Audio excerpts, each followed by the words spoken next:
Bienvenue au Canada, un podcast et un site internet qui vous apporte des informations et des interviews sur l'immigration et la vie au Canada. Salut à vous, aventuriers du Nouveau Monde, Emma Charlin au micro, auteure, accompagnatrice en mobilité internationale et podcasteuse. J'enregistre cet épisode à la fin mars 2023. Je parlerai aujourd'hui d'un thème clé, mieux comprendre ses appréhensions pour prendre ensuite la décision de partir ou non en expatriation. Mais avant cela, j'ai quelques nouvelles personnelles à vous partager. J'ai appris dernièrement un fait étonnant. Il montre à quel point les Canadiens sont des gens proactifs. De là à dire qu'ils accueillent leur peur de l'inconnu plutôt que d'y succomber, il n'y a qu'un pas. Nos amis canadiens ont prévu une piste d'atterrissage pour martiens, ovnis et aliens. Et oui, il fallait y penser. Cette plateforme d'atterrissage se situe à Saint-Paul en Alberta, à un peu plus de 2 heures de route d'Edmonton. La plateforme a été conçue en 1967 et se compose d'un grand disque en béton surélevé où les drapeaux des 10 provinces et 3 territoires sont fièrement hissés. Une plaque souhaite la bienvenue aux visiteurs et encourage la paix universelle, entre les nations de ce monde, comme entre les terriens et les êtres intergalactiques. Une piste d'atterrissage pour ovnis, vous avouerez quand même ce n'est pas banal, non ? En tout cas, si vous faites du tourisme en Alberta et ne savez pas trop quoi faire, allez donc à Saint-Paul. La piste d'atterrissage s'y visite en été. L'épisode de ce jour est sponsorisé par mon activité d'accompagnatrice en mobilité internationale. Savez-vous ce qu'un coach peut vous apporter ? Des réponses rapides à vos questions plutôt que des heures de recherche à effectuer, des conseils pratiques pour gérer vos émotions et vous organiser, des retours d'expérience pour éviter petits et grands pièges. Contre un prix raisonnable, vous allez plus vite, plus loin. Pour vous accompagner, je propose plusieurs formules. L'une d'elles pourrait vous plaire. Une séance de questions-réponses sans engagement sur la durée. Comment cela fonctionne ? Nous convenons d'un rendez-vous, vous venez avec vos questions et moi j'y réponds. Le but du jeu est simple, vous rassurer et vous permettre d'avancer dans vos projets avant votre départ ou après votre arrivée. Ce type de séance dure habituellement 1 heure, à renouveler ou non, c'est vous qui voyez. Pour obtenir plus de détails, rendez-vous sur mon site internet bienvenueaucanada.ca à la rubrique Service. Venons-en à présent à l'épisode du jour. Je vais vous parler aujourd'hui de quelques techniques qui vous permettront d'apprivoiser vos doutes et d'être plus au clair sur vos projets. Mais dans un premier temps, faisons place à l'indécision. Si vous êtes comme Anna, vous ne savez peut-être pas très bien sur quel pied danser. J'ai envie de partir au Canada, c'est sûr. Mais bon, dans le même temps, j'hésite. Je suis bien ici, j'ai mes amis, ma famille, mon copain. J'ai des études à terminer, peut-être même une piste pour un emploi. Et puis, j'ai tout le confort souhaité, un appartement, une voiture, des sorties avec mes copines. Non, si je devais partir au Canada et tout chambouler, je devrais m'occuper des papiers d'immigration, trouver un logement, parler une autre langue, supporter le froid. Voilà, rien que d'y penser, j'en ai la chair de poule. Quel travail de titan en plus. Puis d'un autre côté, je me dis, ce serait sans doute une expérience incroyable, un tremplin pour mon avenir et tout un nouveau monde à m'apporter. Je pourrais voyager, améliorer mon anglais, obtenir mon premier poste, découvrir une nouvelle culture, me faire de nouveaux amis. J'aurais des tonnes d'opportunités à creuser.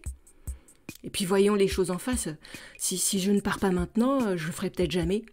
Ce n'est pas avec un boulot et une famille que je me lancerai. Enfin, tout est possible évidemment, et je sais que certains le font, mais c'est plus difficile après, non ? Ah punaise, c'est trop dur.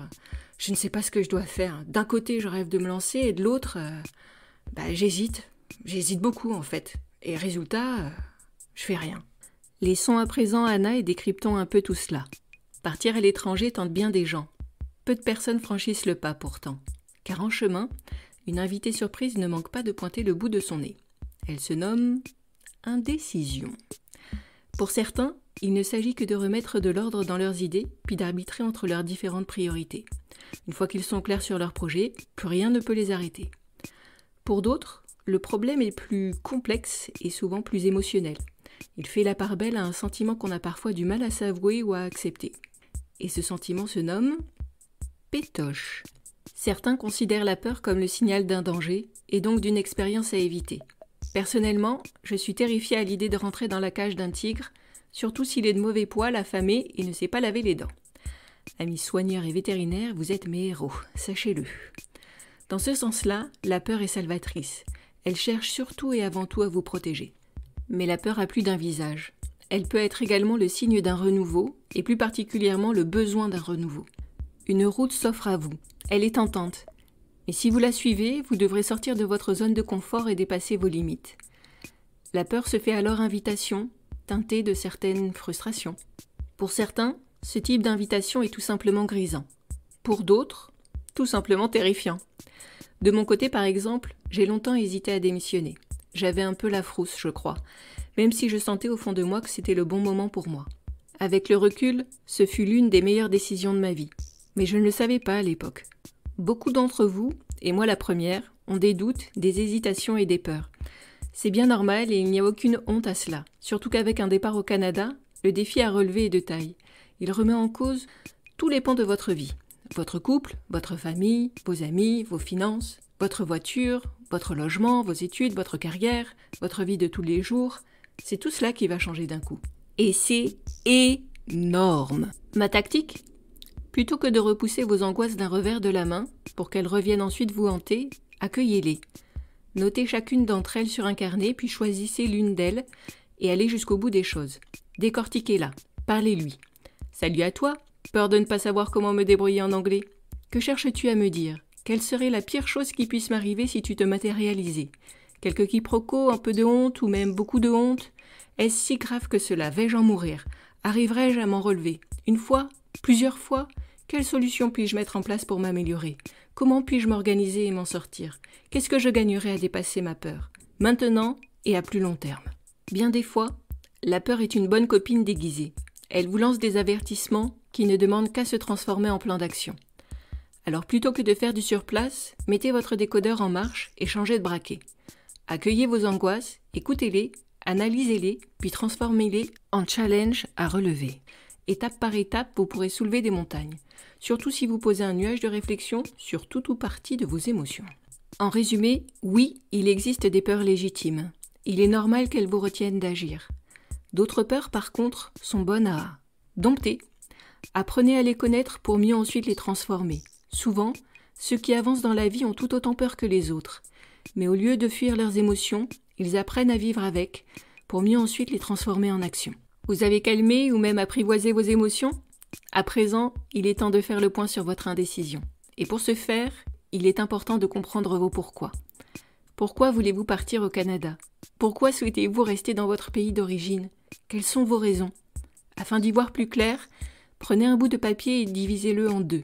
D'un côté les pour et de l'autre les contre. Enfilez votre casquette de créatif et notez sans filtre, j'insiste sur le sans filtre, toutes les raisons qui vous passent par la tête pour motiver votre départ au Canada. Ne vous bridez pas, listez tous vos motifs de départ, qu'ils soient insignifiants ou importants.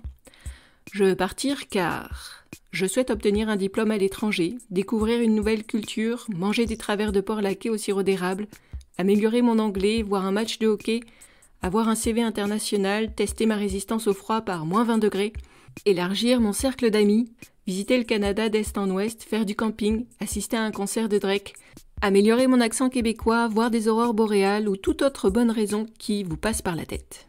Une fois toutes vos raisons notées, mettez-vous dans la peau de celui ou celle qui ne veut pas partir. Je ne veux pas partir parce que ma copine ne viendra pas avec moi, mes amis sont ici, on compte sur moi dans mon association, je suis un cas désespéré en anglais, mes parents sont âgés et je ne veux pas m'éloigner, je suis frileux et fier de l'être, je ne connais personne au Canada, je suis timide, ce cursus universitaire est bien cher payé. Une fois encore, notez toutes les raisons qui vous retiennent de partir. Pour le moment, peu importe qu'elles fassent sens ou non. Enfilez à présent votre casquette de raisonneur. Le raisonneur en vous va trier et donner du sens à tout ce que vous avez rédigé précédemment. Regroupez vos idées par thème, éliminez les raisons qui ne font pas sens, rajoutez si nécessaire de nouveaux points et détaillez-les. Si possible, faites en sorte que vos pour et vos contre se répondent. Creusez les motifs qui vous poussent à partir ou à rester. Franchement, cela mérite que vous creusiez le sujet. Un bon gros moment au moins. Puis au final, déterminez quelle liste l'emporte. Quelles sont vos raisons ? Quels sont vos pourquoi ? Et surtout, que dit votre cœur ? Si vous souhaitez tenter la grande aventure au Canada, alors parfait. Accompagnez votre décision d'action. Posez sans attendre les premiers gestes de votre projet. Battre le fer tant qu'il est chaud permet souvent de rentrer dans le vif du sujet, tout en apportant la confirmation recherchée. L'action est un élément essentiel pour balayer les dernières miettes d'indécision. Si vous hésitez encore, laissez du temps au temps. 1 semaine par exemple, et non 50. Fixez-vous une limite, puis à la fin du temps imparti, choisissez. Si jamais vous décidez de ne pas tenter l'aventure au Canada, ce n'est pas grave. Vous avez vos raisons, apprenez à les respecter. Peut-être changerez-vous d'avis plus tard, peut-être, peut-être pas. Au moins, vous aurez fait le point avec vous-même. Vous pourrez quitter votre indécision et mieux vous consacrer à d'autres projets. Alors ce n'est pas tout ça, mais il s'agirait de résumer l'affaire. Voici les principaux points à retenir. Premier point. Certaines peurs sont légitimes, d'autres sont à domestiquer. Si vous les prenez pour ce qu'elles sont, à savoir des signes ou des indications, vous pourrez facilement y voir plus clair et les transformer en plan d'action. Second point. Établissez la liste de vos pourquoi. Pourquoi souhaitez-vous partir? Pourquoi souhaitez-vous rester? Quelle liste l'emporte sur l'autre? Écoutez votre raison mais aussi votre cœur. Cette liste de pourquoi est importante au moment de votre prise de décision, mais elle le sera aussi tout au long de votre projet. Elle vous aidera à vous remettre en selle quand vous aurez des doutes, elle vous guidera aussi quand vous serez au Canada. Troisième et dernier point, une fois vos peurs désamorcées et la liste de vos pourquoi clarifiée, agissez. Passez de la réflexion à l'action. Cela vous permettra d'ancrer votre projet dans la réalité. Souvent, en posant les premières briques, on s'aperçoit que le mur n'est pas si difficile que cela à construire. Et voilà, cet épisode de Bienvenue au Canada est déjà fini. Je vous remercie de l'avoir suivi jusqu'au bout. Vous souhaitez obtenir davantage de contenu? Alors abonnez-vous sur TikTok, Instagram ou YouTube à mon compte Bienvenue au Canada EC.